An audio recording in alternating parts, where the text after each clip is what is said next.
Good evening, good evening, good evening. Make sure y'all can see me. What's happening, everybody? And happy Black History Month. How's everybody doing on what is it, February 3rd?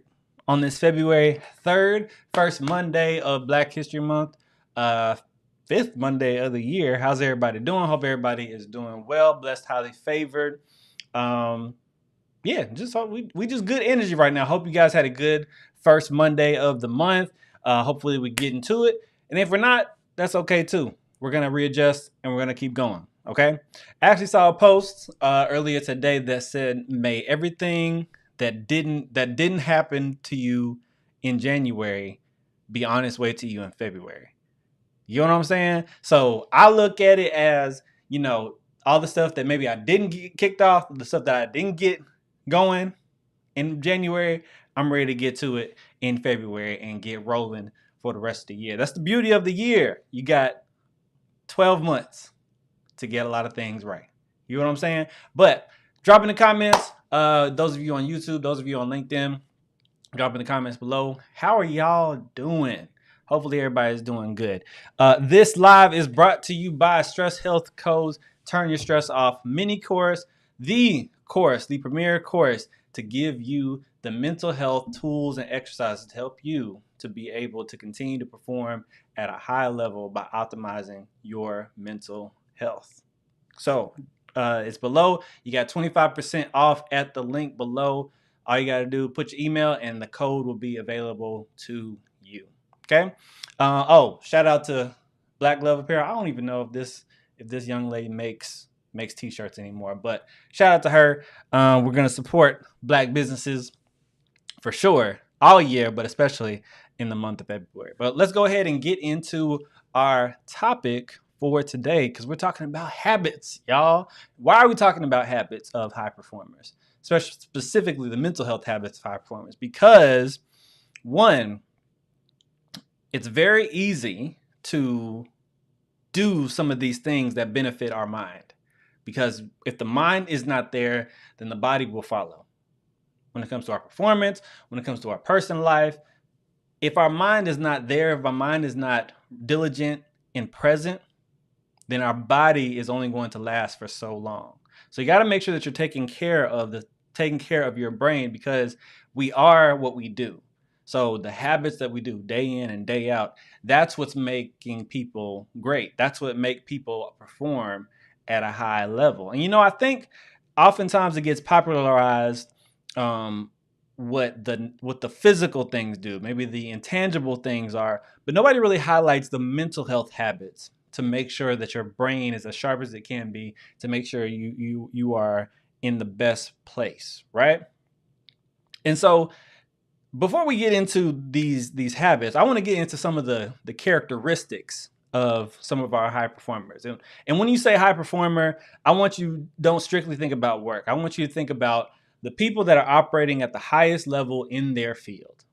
When we're talking about entertainers, Beyonce just won the Grammys last night. All the stars were at. Kendrick just won 5 Grammys last night. When we talk about entertainers, when we talk about players, we're talking about athletes, when we're talking about people in business, people in whatever field that you're in right now, I want you to think, okay, these are the people that are at the top of their game or at the top of the industry that I'm in. And I want to think about what are some of these habits that they have in common, right? And so I researched it a little bit. And so some of the things that I've written down here, I'm not pulling off the top of my head.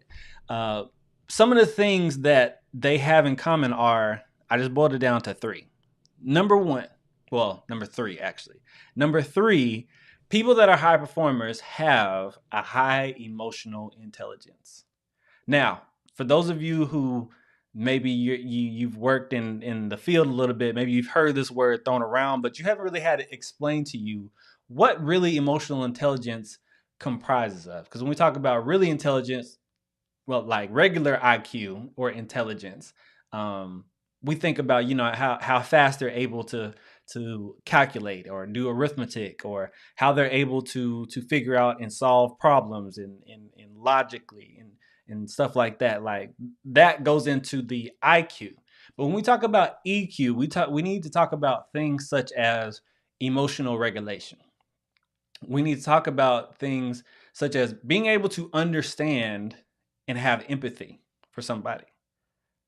That's what really goes into emotional intelligence. Your ability to recognize and regulate your own emotions and be able to understand and empathize with somebody else's emotion standpoint.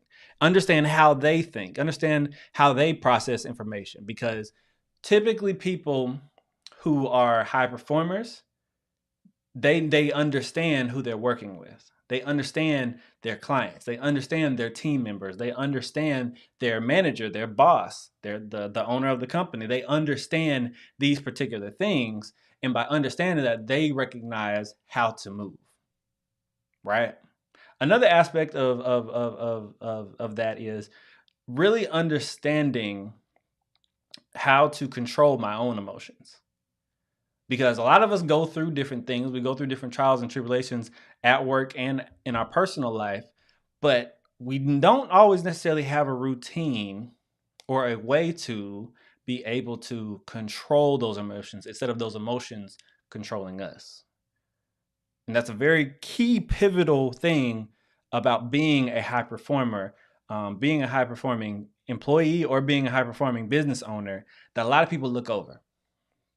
The ability to despite what my emotions feel, to still be able to perform, to still be able to get things done, to still be able to do the things that need to be done in order for me, my business, my family, my team to be successful, despite how I feel. Very, very key thing for high performers, emotional intelligence. Okay, that's number 3, right? Number 2 on the list is high performers are very consistent. I want you to think about it for a second. Think about your favorite athlete. Football, basketball, soccer, tennis. The people who are typically labeled as great, the top of the sport, they don't have just one great season. They are consistent in how they show up. They're consistent from game to game to game. They have a reliable set of stats that they can be relied upon to show up and be consistent with. Those of you who are you're watching this before the Super Bowl, whether you are for Patrick Mahomes and the Chiefs, or whether you're for Saquon Barkley, Jalen Hurts, and the Philadelphia Eagles, each team has great players that are great because they're consistent at what they do. Saquon Barkley is known to be a consistent, great running back who will average a certain amount of yards. He's consistently going to have a breakout yardage. On the other hand, Patrick Mahomes is known for consistently in the last quarter or in the second half of the game, he's going to storm a comeback. So you probably don't want to keep it close. Philadelphia Eagles are consistently known for executing on 3rd and 1 and 4th and 1 because of the tush push. So the thing about being a high performer is not necessarily about having the biggest stats and necessarily operating on the highest level every single time. Sometimes being a high performer is just about being consistent at what you are good at. If you are consistent at providing good energy to your team, be consistent about having good energy to the team. Whether you're doing icebreakers, whether you are, sending a motivational email to the team every morning, so on and so forth, be consistent with that. Be consistent with your customer service if you're in that field. Be consistent with your energy. Be consistent with, be consistent with your level of excellence. Being consistent at what you are good at is what separates those who are not. Because anybody, let me not say anybody, a lot of people can score 25 points in the NBA. But not that many people can average 25 points a game in the NBA. A lot of people can show up to work on time, one day. But do you show up every day on time? Do you stay late every day until the job is done? Do you complete your task every single time? Or do you only sometimes complete it when you're given the work? Do you sometimes fulfill your contract? Or do you have a level of consistency?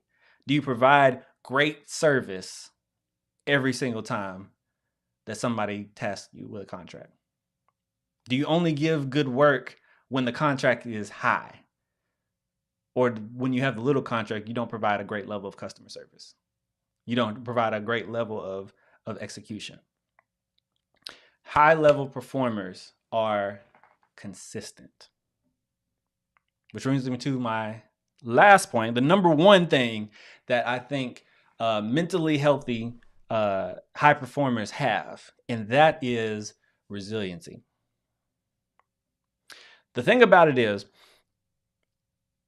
people that operate at a high level, they haven't always had it easy. They haven't always had it smooth. They haven't always been able to execute on a high level. Oftentimes, actually, what you find is the people that operate at the highest level actually have gone through the biggest amount of rejection, the biggest amount of trials, the biggest amount of obstacles in their way to keeping them from achieving their goal. That's what you find. But in addition to that, when you start talking to them, you realize that they have a level of I'm not gonna quit. They have an attitude of being able to keep going. Take the negativity, take the no's, take the rejections, and being able to push through it and still succeed until they hear the yes, until they get the approved contract, until they reach that certain threshold, until they hit their goals. They understand that they have to be resilient. And so all of these three qualities go really hand in hand with these habits that I'm about to get into. Because to be a high performer, you got to have these habits. I mean, and I can't even say you need one more than the other, because they're all central to the psyche, the healthy brain that is required when it comes to being at a high level. Because being at a high level, being a high performer, taking your business to that level that you want it to go after, reaching those goals in your company, it's going to require a lot. It's going to require a level of rejection. It's going to require a level of adversity. It's going to require a level of consistency. And so you have to have all three of these values, all three of these characteristics that I just mentioned, in order for you to really, really be a true high level performer. Instead of just a fake one, instead of just one that just had a good month, instead of one that just had a good 6 months, instead of one that just had a good year. But if you want to be a consistent high performer, if you want to be labeled as great, like your company is great, your business is great, your department is great, you are great, and you got to have all three of these consistents. But those are just the characteristics. So let's, again, before we had to get into those characteristics because we all had to be on the same level playing field. So let's get into the habits that build these type of characteristics in a person. But before we dive into that, I got to bring to your attention that when building these habits, it's not going to be immediate. It's going to be very slow building, because it takes brick by brick by brick by brick to build a wall. You don't just, the strongest walls that you put up in a house are the ones that you build up one piece at a time. One brick, one brick, one brick, one brick, one brick, cement. One brick, one brick, one brick, cement. Carefully laid, intentionally laid, building the perfect building blocks to build a strong wall. And so when you're putting together these habits, you have to understand that even though it might not feel like it's happening today, you practicing the technique is laying down that intentional brick, which is going to build up that very solid, mentally healthy wall that is going to help you to be able to operate at the highest level. I always say this. Well, let me stop lying.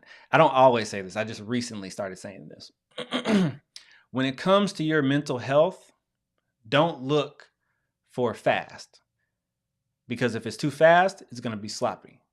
So look for slow and steady growth instead of fast and sloppy. Okay? So let's get into these habits. Number one, I need you to understand that it's all about being intentional about how you start your day.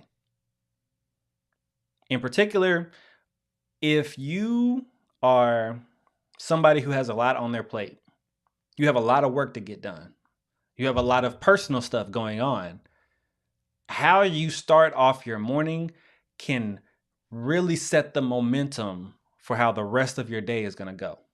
And when you do that consistently, it can set the tone for how a week is going to go. It can set the tone for how the month is going to go. It's going to set the tone for how the quarter is going to go, and so on and so forth.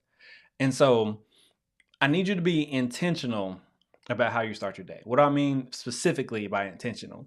What I mean specifically is when your alarm clock goes off, maybe we don't jump into the emails. Maybe we don't jump into Instagram, TikTok, LinkedIn, whatever your social media is. Maybe we don't immediately jump into our algorithms and let the algorithm, the first thing that is on our screen, dictate how we're starting our day. Maybe after we hear the alarm clock go off and we hit the off button, not the snooze button, but the off button, maybe we put the phone back down and then we are intentional about where our brain starts. Because what happens is we don't know what the first email is going to be in our phone. We don't know if that email is going to be very good news. We don't know if that email is going to be very bad news. We don't know if we just got a text from the team about something. We don't know if we, got a late night text in the middle of the night from our boss, from our manager, from the owner of the company. We don't know if our customers are having a terrible customer experience and they sent us an email in the middle of the night. We don't know what happens, once we clock out and go to sleep. So that's why I recommend you don't want to expose yourself to really a question mark, a level of randomness. So I want to challenge you to be intentional about how you mentally are starting your day. One of the things that you can do to be intentional about how you start your day is practicing gratitude. Gratitude has been researched and proven to help with anxiety and depression when practiced regularly for about 6 to 8 weeks is the sweet spot. Go figure. I told y'all slow and steady, but being intentional about what am I grateful for, and I don't want y'all to be surface level with your gratitude. I want to bring you a little bit more into the deep end a little bit. If you're saying, you know what, I'm grateful for my family. Okay, what specifically are you grateful for with your family? I'm grateful that this past Sunday, me and my family had a great time bowling. We were able to have a good time. I lost, but we had a good time. Got to see good people, and it was great for us to be together. That is going a little bit deeper with your gratitude. I'm grateful for my wife because she's awesome. Okay, be a little bit deeper. I'm grateful for my wife because she is smoking hot. She's very supportive. She is very diligent and very hardworking, and I wouldn't want to be with anybody else. Shout out to you, baby. So again, be very specific about that time. And like I said, this doesn't have to be like a laundry list of things. This doesn't have to be 10 things. This can just be 1, 2, 3 different things that you really just sit and maybe even say out loud, you know what, I'm grateful for this. Oh, give me a sec. Oh, my bad. Give me a second on my camera. Camera just went off for a second. Give me a second. I see. My bad for those of y'all who are watching live. But yes, it doesn't have to be super deep. It doesn't have to be, grand. It can just be simple for that. Practicing gratitude like that every single day can just do a lot for the state of your mental health. Okay? Now, another thing that you can do to start intentionally is affirmations. Now, I know some of y'all are like, positive affirmations? Really? But here's the thing about positive affirmations. Using positive affirmation has been researched and proven to not only boost confidence, but also boost resilience. How is this? Well, I want you to think about some of your favorite people that you follow in the entertainment world. Whether it's an athlete, or whether it's a singer, songwriter, or somebody that's just strong personality. Chances are these people may have default sayings. They may have things that, when stuff happens, they just immediately say. And oftentimes those things are very confident saying things. And so those type of affirmations are stuff that our mind can rest on and that our mind results back to when we face adversity, when we face trials, when we face tough times, right? And you have to be able to customize that for yourself, because that's what's going to build not only your confidence when you're stepping up to the plate, maybe when you're nervous about something, when you really need something or you want something to come through for you. Being able to say those things to help you be able to calm yourself and say, you know what, I still got this. No matter what happens, we're gonna pivot, we're gonna adjust if we need to, but we're gonna get this done. Being able to say that about yourself comes in handy when we face adversity. Even if you need to add spiritual elements to it. Those of you who are Christian, Romans 8:28, all things work together for the good of those who love the Lord and are called according to his purpose. So you can say something along the lines of, when you have a disappointment, when you have a no, this no is getting me closer to my yes, because everything is working together for my good. All things work together for my good. That's something that you can say to help shift your mind in the midst of adversity, in the midst of disappointment. These type of resiliences, again, I told you, brick by brick by brick, this gets firmly implanted in your mind, helping you be able to deal with the different challenges that comes with being a high performer. Don't overlook the affirmations. Don't overlook the gratitude. Don't overlook the importance of those building blocks and how they reinforce what's happening in your brain, what's happening in your synapses and thinking patterns and all of those things. It helps, promise. Okay, but that's just being intentional about your start. So what's one of the next things that comes with being a high performer? Well, being intentional, not just about how you start, but also being intentional about your time. I recently saw a clip on YouTube about one of LeBron James' teammates. I think it was Austin Reeves. And they asked him about LeBron, go figure. But they talked to him about basically, what have you taken away from him, or what's something that you learned or picked up from him. And he talked about how his schedule is very simple, but he's consistent with it.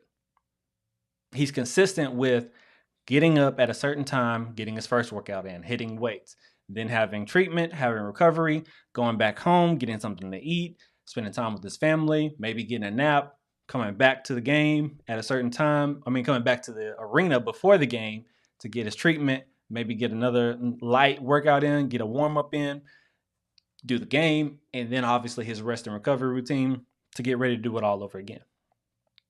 And hearing that reminded me personally, because I'm a Kobe Bryant fan, so it reminded me of when I first heard about Kobe's routine, especially during the 2008 Olympics, how he would wake up earlier than everybody else at like 3 o'clock in the morning, 4 o'clock in the morning, get his first workout in, whether it was weights or he was shooting, get his first workout in, then go practice with the team. After maybe either right after or after a break, breakfast, go work out with the Olympic team. Then once that practice is over, get another practice in. And I remember hearing this as a kid, and I was like, he does that all the time? And as I grew older and as I followed him and heard him on interviews and heard him on podcasts after he retired, I realized that, yes, that was what he was doing consistently. His logic was, if I practice and work on my craft 3 times a day, I'm going to be way better after a year than the guy who's only working once a day. Even the guy that's only working twice a day, I'm beating him after a year. Multiply that times 5 years, multiply that times 10 years, and I am that much better than the guy who only works out once a day. He's very intentional with how he was spending his time. The people who operate at a high level, they're particular about how they spend their time. I'll give you a non-sports example. Eminem. A lot of people have talked about how Eminem works. He's at the stage now in his career where he's intentional with how he spends his studio time. Rappers, artists have talked about how he got to the studio at 9 o'clock. He worked for a little bit, took a lunch, came back, worked for a little bit, and at 5 o'clock, no matter where you're at in the song, he said, "All right, I'll see y'all later." Wait, what? We still working. What's going on? He's like, "I'll see y'all tomorrow." And he clocked back in at 9 o'clock, but he knows how to be intentional about his work time and get what he needs out of his time block. And so for you who hears people like that, who hears people being particular with the time, okay, how can I translate that to me? How can I, be particular with my time? Okay, number 1, you can be intentional with how many hours of sleep you're getting. Cameron, you always talk about this. Yes, because it's so important to your brain health. You got to pay attention to getting enough sleep and getting enough sleep consistently, because if you're not doing that, you're literally going to start your day off on the wrong foot. Okay? So, making sure that you get enough sleep, being intentional with clocking out on time so that you can spend time with your family. Be intentional with, okay, I'm going to put in this amount of work so I can get this done by next Friday. Being intentional about, okay, when do I need to work on emails? Okay, being intentional, when do I need to work on all admin work? When do I need to work on meetings? When do I need to make calls? When do I need to close deals? Being intentional about these blocks helps alleviate stress because you're very intentional about it and you're not surprised by it. Which we talked about this a little bit last week, but when you're intentional with your time, the cortisol is not overwhelming you because you got surprises on your plate. You gotta rush. You gotta be all over the place to get things done. But if you're very intentional about things, if you plan out, you know what? All right, cool. I'm gonna take a lunch. All right, cool. We're gonna get this done. All right, cool. We're gonna move this here. We're gonna move this there. All right, cool. What do I got tomorrow? What do I got for the rest of the week? All right, boom, boom, boom. Cool. All right, cool. Great. Let's work. Instead of literally rushing from one moment to the next, rushing out the door and going into a storm all throughout the day, letting cortisol just wreak havoc in your brain and in your body. But if you're intentional about it, this will not happen. Be intentional with your time. All right. And last and certainly not least, I've already get 30 minutes. Last and certainly not least is what I call the triple R. Rest, reset, and regulate.